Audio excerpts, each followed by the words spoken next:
Živja, danes snimamo tretjo epizodo v četrti sezoni podcasta Seks v pisarni in danes, ko to snemam, je moj rojstni dan, zato sem izbrala eno tematiko, ki je meni precej domača, mogoče domača, ne, če bi rekla lih domača, ampak zadeva, iz katere je ta stvar izpeljana, pa mi je zagotovo domača in sicer govorili bomo o, tematika danes bo hentai.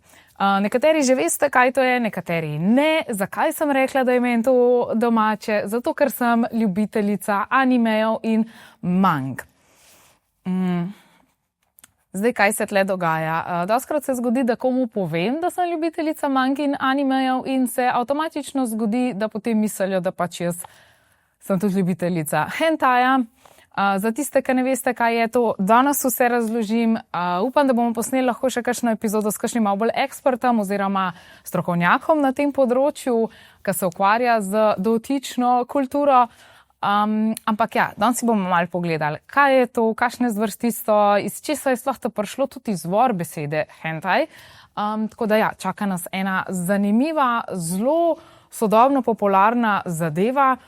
In ja, zakaj pa je popularna, boste pa tudi zvedeli. Tako da, dajmo kar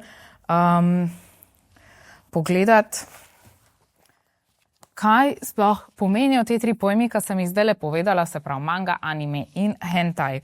Animeji so, tako po domač povedan, te japonske risanke, serije, filmi, najbolj znane vam bojo zagotovo kakšen, če ste moja generacija, Pokemoni, Dragon Ball, Naruto, trenutno je zelo aktualen tudi v kinu Demon Slayer, pa imate kakšne druge oblike tega. Vem, da je bil en košarkarski ful popularen, to pač not my cup of tea, se pravi, ni moja šalica čaja.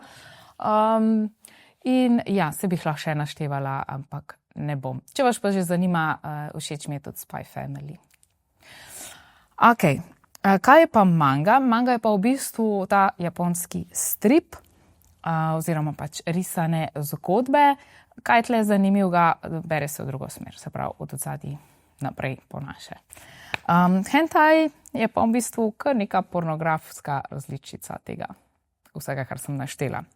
Zdaj, sama beseda hentai na japonskem pomeni nekaj v smislu perverzen ali pa nenavaden. Pri nas je pa ratala v bistvu kar sinonim za pornografski anime oziroma mango. Zdaj, na japonskem te besede ne uporabljajo tako oziroma ne označuje tega žanra tako kot samega. Oni bolj uporabljajo besede kot so, oziroma izraze kot so ero manga ali pa ero anime. Mi smo pa pač to vse poimenovali z besedo hentai. Tako. Zakaj je hentai postal tako iskan? Zdaj, jaz sama sem tudi opazila, da je zanimanje za animeje in mange v zadnjem času povečano. Ampak ja, sam hentai, zakaj je tako zanimiv? V bistvu nekako ljubitelji hentaja navajajo, da zato, ker ni nekih pravil, ni nekih bioloških omejitev. Če si ustvarjalec pač neki zamisel, lahko to tudi nariše, a ne, se pravi, lahko na ta način se raziskuje fetiše, scenarije, pač ko v realnem življenju mogoče niso najbolj izvedljivi, mogoče zato, ker so fizično nemogoči ali pa zato, ker kakšne stvari bi lahko bile tudi mogoče na robu prepovedanega, nevarenega in tako naprej. Zaradi tega je hentai tudi lahko Zaradi tega hentai lahko predstavlja tudi nek tak zelo varen prostor za raziskovanje določenih fantazij, brez da bi jih dejansko izvajal. To lahko velja za pač kakšne bolj nedolžne teme, ali kot so kakšne fantazije o raznih uniformicah, ali pa potem za kakšne bolj ekstremne fetiše. Tako da ja. Zakaj sem rekla, da postaja vse bolj gledan, vse bolj zanimiv? Zato, ker sem šla gledati dejansko pač statistiko ene spletne strani za odrasle, se pravi, kjer so pač erotični filmi za odrasle in oni vsako leto naredijo nek tak review gledanosti, iskanja pač na njihovi spletni strani in zdaj je hentai nekako že 4. leto zapored ena izmed najbolj iskanih kategorij na svetu. Tako da ja, to kar dost pove o tem, ne? Zdaj, kaj je tle zanimivega, je to, da tega hentaija ne gledajo samo na Japonskem, ampak v bistvu je tudi eden izmed bolj priljubljenih v ZDA, Mehiki, na Filipinih in tudi v velikem delu Evrope. Se pravi, tle lahko sklepamo, da gre res za nek bolj globalno razširjen fenomen, a ne? Ne glede na kulturo. Zdaj, če gremo malo nazaj, pa lahko pogledamo še v bistvu razvoj besede hentai. Hentai ni zmer pomenil to, kar pomeni danes. Ni tudi nastala zaradi tega, ampak je v bistvu ima kar zanimivo zgodovino. Kakor sem rekla, na Japonskem pomeni to nekaj nenavadnega, recimo, ali pa nenavadno stanje.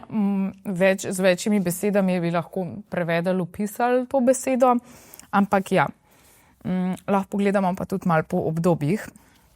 Se pravi, med letoma 1868 in 1912, to je bilo obdobje Meiji, je bila ta beseda povezana predvsem s pojmom histerije. Potem leta 1917 se je začela uporabljati v smislu nenormalne spolne želje, a ne, se pravi pač nekaj nenavadnega. V 20. in 30. letih prejšnjega stoletja je potem ta pojem nekako prešel v neki v smislu pervertirane spolnosti. Doskrat se je povezoval tudi s kakšnimi homoseksualnimi odnosi. Potem v 40. in 50. letih se je pa pojavil izraz hentai seiyoko, kar pomeni v bistvu pervertirane želje. Tle je bila po navedenih podatkih ta homoseksualnost še zmeraj dosti prisotna. V 60. letih pa je postal v bistvu ta izraz vedno bolj nekako tudi heteroseksualen. Takrat se je tudi pojavila beseda ecchi oziroma ecchi, ki jo danes uporabljamo kot neko milejšo verzijo. 70. leta in pa naprej v angleščini izraz postane nekaj čist drugega, se pravi, prevzame se kot izposojenka in začne pomeniti specifičen pornografski žanr. Od leta 2000 naprej pa na Japonskem hentai bolj pomeni moško heteroseksualno neko perverznost, I guess. Tle je pa že, po svetu pa že uveljavljen seveda kot oznaka za risanko z eksplicitno vsebino, če se lahko tako izrazim. Tako da ja, ta beseda je imela kar en proces razvoja, da je prišla do tega, kar je danes, ampak ja, na začetku sploh ni bilo mišljen na ta način, a ne? Sam hentai ima pač tako kot nek del japonske kulture, pač že kar ene take globoke korenine. V 18. stoletju so pač nastale neke te erotične risbe, ki se imenujejo šunga. Najbolj znana risba je v bistvu tista risba Sanje ribičeve žene, kjer v bistvu, kolikokrat sem zdajle rekla, v bistvu, predstavlja, kako žensko pač neka hobotnica zadovolji, a ne? Na drugi strani imamo pa tle tudi pol še japonsko cenzuro. Pri njih so zakoni v bistvu zelo dolg časa prepovedovali prikaz genitalij, tudi v realni pornografiji, a ne? In pa so se nekako umetniki tako malo znajdali in ustvarjali neke obvode, kot je pač ta tentacle porn, se pravi pač pornografska vsebina z lovkami, a ne? Iz tega se je pa pol razvila tudi ta posebna estetika, ki je v bistvu postala globalno prepoznavna. Ko da ja, meni se zdi ful zanimiv, ne vem. Se bomo tle videli, zdajle bomo šli na popularne motive v hentaju, ampak ja, se mi zdi, da ste že vsi slišali pač zdaj lovke in mislim vsi. Ljudje, ki vas to vsaj približno malo zanima, a ne? Tudi dostikrat tako, kadar se pogovarjaš s kom japonsko pornografijo povezuje, pač, to so pa te Japonci s temi lovkami, a ne? Pač ful tako zanimivo. Ampak to so samo moja osebna opažanja. Nekateri, iz tega so pa tudi nekateri motivi kar nekako tako postalen sinonim za hentai, se pravi, velikokrat, ko omeniš hentai, ljudje dejansko pomislijo pač samo na te lovke, ampak hentai niso samo pač lovke. Je pa res, da je to izredno popularen motiv, se pravi tentacle porn, se pravi, tle se gre za spolen odnos z biti z lovkami. Zelo popularne so tudi kakšne uniforme, sploh kakšne te šolske uniforme, zato ker pač tle v bistvu poudarjajo mladost, nedolžnost, nežnost in tako. Potem zelo popularni so tudi pretirani telesni proporciji, se pravi zelo nerealistični telesni proporcije, ne vem, nerealna telesa v smislu ful velike prsi, ozak pas, taka neka ekstremna estetika, ne. Dostikrat te motivi združujejo elemente fantazije, mogoče celo malo hororja pa znanstveno fantastiko. Tako da ja, te so zelo popularni motivi. Kakšen je pa vpliv na preostalo kulturo, ne? Se pravi, hentai je v bistvu ratu kar del pop kulture, no. Govorimo tle o raznih mimih na spletu, cosplay dogodkih, kakšen art na Instagramu, TikToku in tako, ne, pač ne, da je dejansko to direktno hentai, ampak da je pač navdih iz tega vam postal. Kar je tle zanimivo, je tudi to rule 34 oziroma pravilo 34 in to je, če nekaj obstaja, obstaja tudi pornografska verzija tega in hentai je nekako utelešenje tega pravila, neka resni teme, ki ne bi imela svoje poredne risane različice, če lahko rečem, to se malo hecno sliši. Ampak ja, vsi smo že kdaj, vsi, ki vsaj približno malo raziskujemo te tematike, pač ni nujno, da na tak način kot jaz, ne, se pravi za neko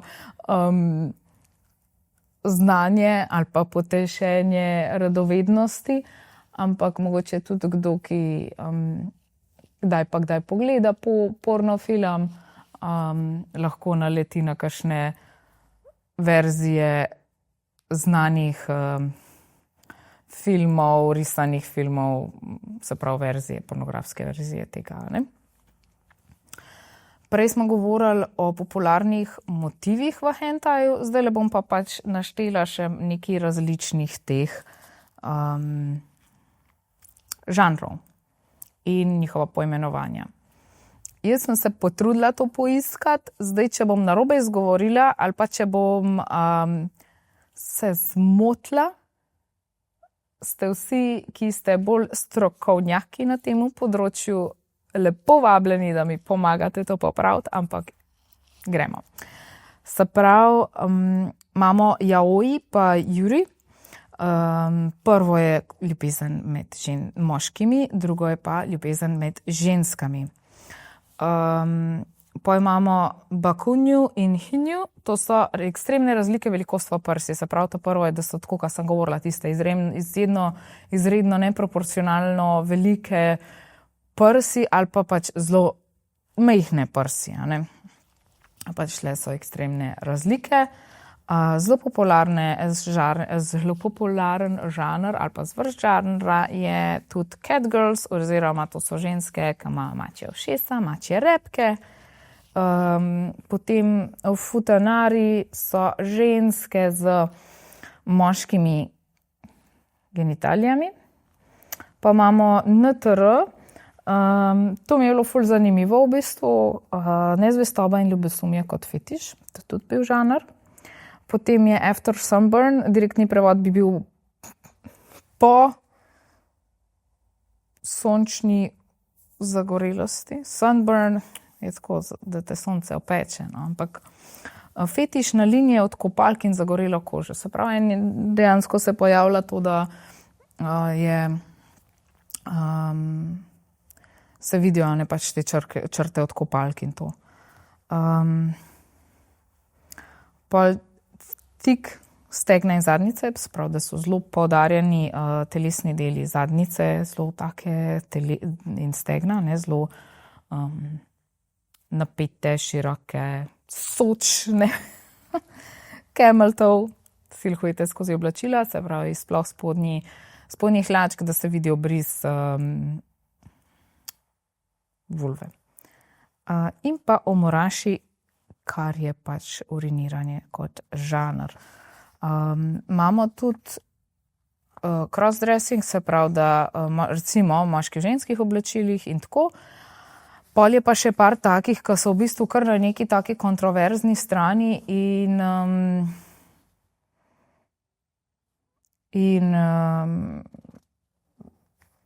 je nekako, jaz ne bom omenjala, ker mi pač to ni prijetno, ampak obstajajo tudi žanri, ki so izredno kontroverzni, ko so mogoče bolj na meji morale, bom rekla. Ampak tudi to se pojavlja. Ne pač, kar sem hotela reči, je to, da se gre res za nek ogromen spekter od nekih romantičnih, tako spodnje hlačke, malo obrisi in tako, do pač stvari, ki so res lahko zelo ekstremni. Lih zaradi tega prihaja tudi lahko do kakšnih družbenih učinkov ali pa kritik. Hentai tle odpira lahko tudi resna vprašanja, neki raziskav je v bistvu pokazali, da lahko vpliva na percepcijo spolnosti, kar se mi zdi oziroma je tudi za to klasično pornografijo značilno. Ampak če danes že govorimo o hentaju, pač hentaj lahko tudi včasih, to bi bila zelo močen stavek, ampak ja, lahko tudi se zgodi, da nekako utrjuje mite o kakšnem spolnem nasilju in tako zaradi raznih stvari, ki jih jaz prej nisem omenila, ker ne želim. Lahko se tudi zgodi, to so predvsem pač kritiki hentaja opozarjali, da lahko zmanjšuje občutljivost na določeno nasilje in nekako poveča sprejemanje določenih fantazij kot beseda normalna je zelo, a ne, pač to je zelo tako, ampak dajmo reči, da so neke stvari, ki grejo preko mej, ne, in lahko kakšne fantazije te meje malo zabrišejo. Upam, da sem se izrazila tako, da je razumljivo. To je, a ne, ena stran tega. Ampak tle bi rada tudi poudarila, da to ni samo za hentai, to je lahko tudi za kakšne druge stvari, a ne, tudi na druge stvari lahko apliciramo od raznih videoigrc naprej, a ne. Ok, če gremo malo nazaj. Po drugi strani pa tako, kot sem omenila, hentai lahko omogoča en zelo varen ventil, se pravi, da ljudje lahko fantazirajo brez nekih posledic v realnem svetu. Ampak tako, kot pa v vsaki pornografiji je tle zelo pomemben, da ti znaš ločiti, a ne, fantazijo od realnosti. Tako. Kakor sem rekla, ja, vedno ima neka stvar dve plati.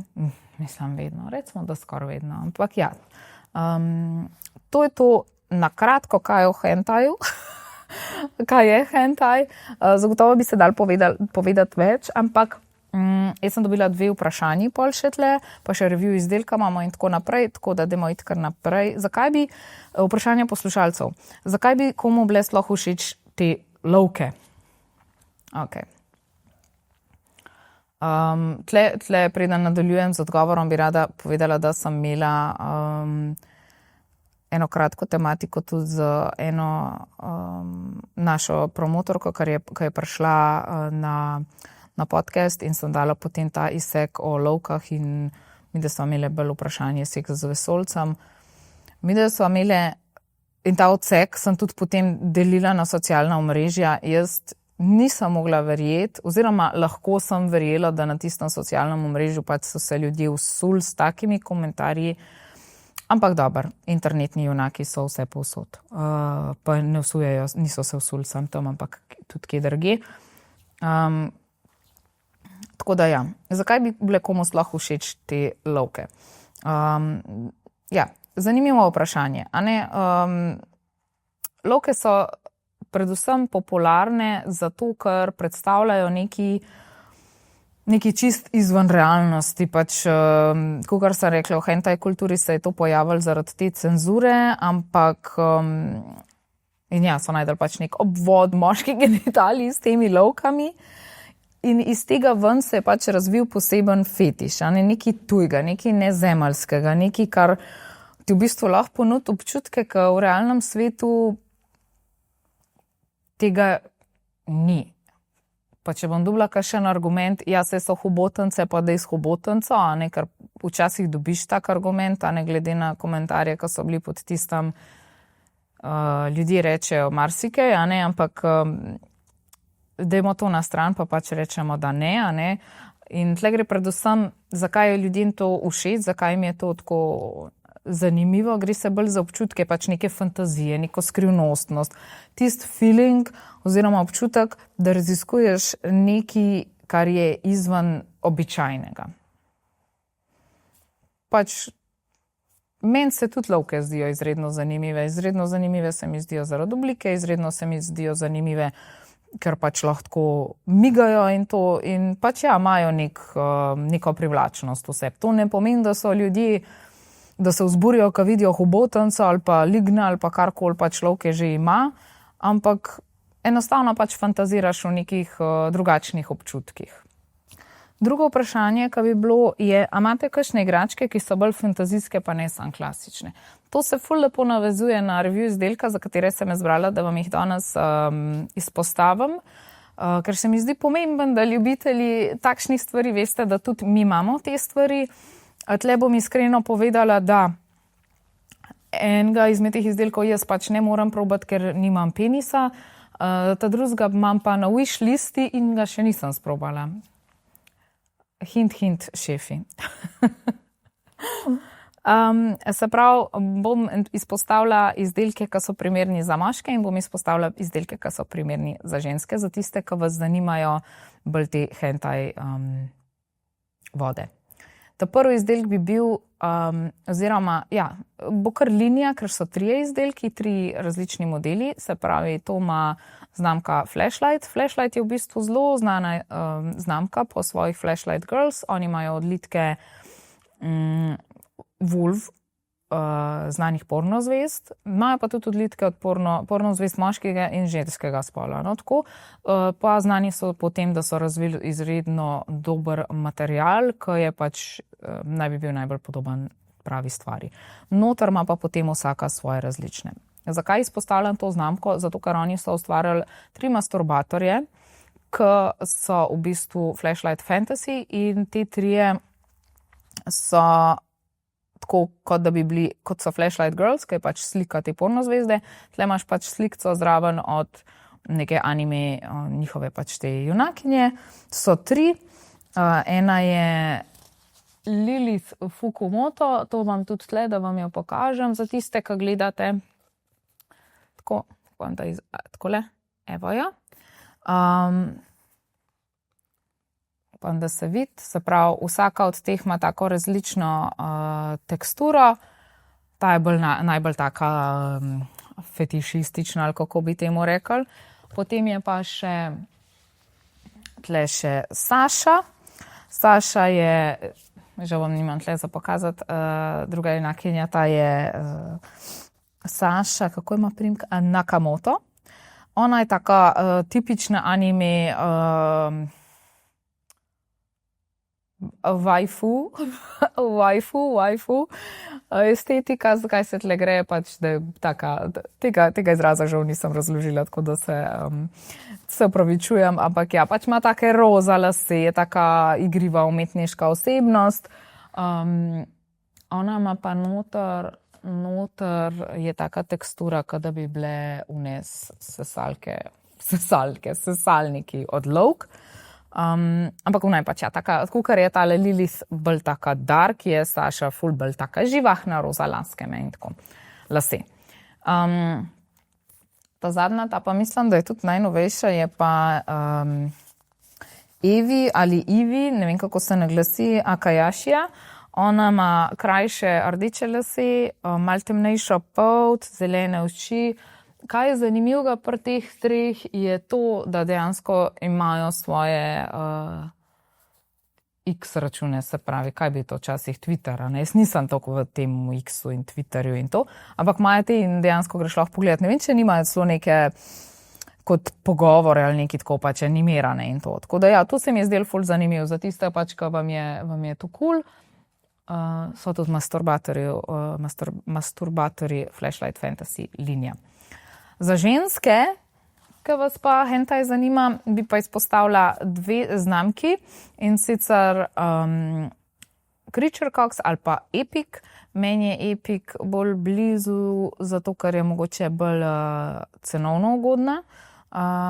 Creature Cox pa mislim, da ima neke stvari, ki jih pa Epic nima, tako da dajte prečkirati oboje. Jaz imam tlele nekaj za pokazati in to je tale dildo v obliki lovke. Ful je tako prožen, ni trd, tako kot zgleda ali pa kaj, ima tudi tole prisesalno kapico. Gor je konica, ampak to ni zdaj špičast in tako fajn se ustavlja. Tale tekstura je res dobra, pač za tiste, ki poslušate, zgleda res kaj ena lovka, tudi zelo velike ima te krogce. Tako da ja, to bi bilo za punce. In pa še od znamke Svakom je Nymph, tisti ima pa na eni strani 3 take prstke, ki zgledajo kot lovkice in tudi migajo. Je ful zabavno za masažo klitorisa, na zgornji strani ima pa glavo kot masažer. Tako da ja. Ampak tale lovka, pač meni to zgleda toliko zabaven. Jaz ne vem. Sej, tudi če vam zgleda malo tako neprijeten, vse, kaj imaš not, ne vidiš. Tako da ja. Mi je pa ful prijeten material. No, tako na otip je ful prijeten, tudi taka ful prožna je. Tako da meni se zdi. Ok, tako da odgovor, upam, da sem s tem kratkim reviewjem odgovorila. Imamo igračke, ki so take bolj fantasy. Tako da ja. Tedenski izziv.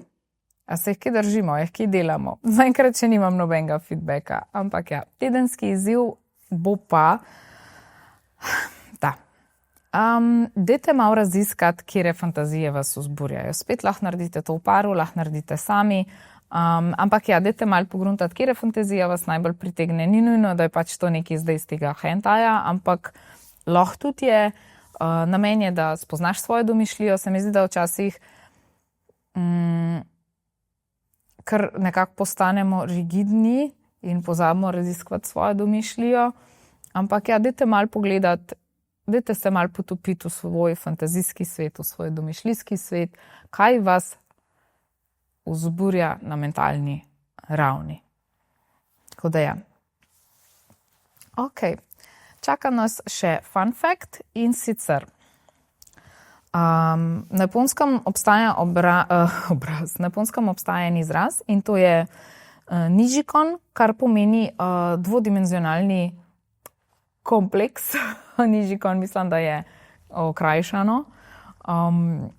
To se pa nanaša na ljudi, ki se v bistvu nekako zaljubijo ali pa čutijo privlačnost ali pa močno povezanost z namišljenimi liki, se pravi iz mang, iz teh lahkih romanov in tako. Je pa res, da se to tudi nekako povezuje z tem pojmom fitoseksualnosti, se pravi, to je pač spolna privlačnost do izmišljenih likov in ne do resničnih ljudi. Kar bi rada tle poudarila je, tudi če uživate v hentaju, tudi če uživate v temu, v temu, kar sem zdaj povedala, ta fun fact, to ne pomeni, da ljudje, ki imajo to privlačnost, da ne uživajo v realnih ljudeh, da nimajo privlačnosti do realnih, pač do realnosti, do resničnih ljudi. ampak lahko jih tudi to vzburja. Ne? Tako, danes je bil krajši podcast, ampak je bil en podcast, ki je meni zanimiv. Srčno bi rada ponovila to epizodo, čisto iz osebnih razlogov, ker pač so to ene stvari, ki so meni blizu, ki so mi zanimive in tako. Tako da ja, lahko vidimo, da pač hentai res ni samo ena taburisanka, je neko ogledalo kulture, zgodovine, domišljije in pač tudi naših lastnih fantazij. Tako da, kot vedno, če ti je bila epizoda zanimiva, thumbs up, ne pozabi se subscribati oziroma naročiti, pusti kakšen komentarček, feedback od tedenskega izziva, postavi mi vprašanje, kakršnokoli, karkoli te zanima v zvezi s spolnosti, lahko s preteklimi epizodami, lahko s to. Tako da, ja, z veseljem odgovorimo in raziščemo. Mi se pa gledamo in slišimo naslednjič. Čau!